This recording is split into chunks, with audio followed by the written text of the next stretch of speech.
এই যে এই মহিলা যদি না থাকতো, কি গো মহিলা যদি না থাকতো কি হতো?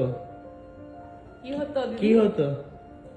বাড়িতে বড় ছবিটা আছে ওটা না এইসব ফালতু কথা বলিস না। কি অবস্থা থ্যাংক ইউ, একদম থ্যাংক ইউ দাও ওকে, হাত ধরে। নতুন জীবন তোমার। এ বাবা নতুন হাত ধরে বের করো হাতটা।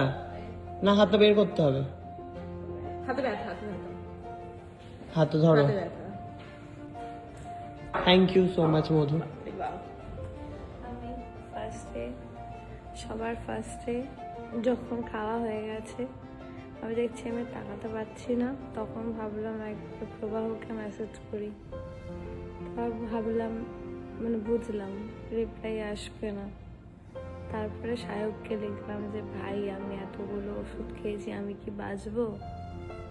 সায়ক দেখছি আর কি মারছিস? আমার না সত্যি পুরো পাপাই আছে আর আছে। না না মাঝখানে একটা মিস করে গেছি, ফটো পাঠা, সত্যি যে খেয়েছিস তুই। ফটো পাঠাতে বলেছে, আমি আবার ওই খালি ফটোগুলো পাঠালাম।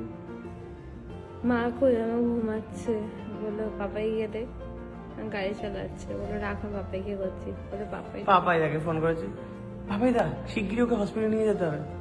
ও আচ্ছা তাই, আচ্ছা ঠিক আছে বুঝে গেছি, এটা দিয়ে হবে না।